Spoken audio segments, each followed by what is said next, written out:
Yan guys, bili tayo ng pataya.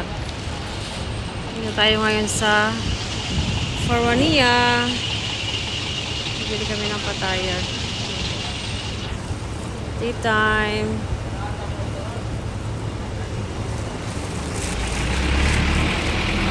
Ayan lang yung mga pagkain nila. Ayan yung puron. Pataya. Mag-oven tayo na ano. Bumili kasi ako guys ng pataya. Yung ino-oven yung ano, yung tinapay na may cheese. At saka mayroon din siyang meat. Ito yung mga palaman nila. Ayan yung oven nila guys. Oh. Ayan yung oven nila.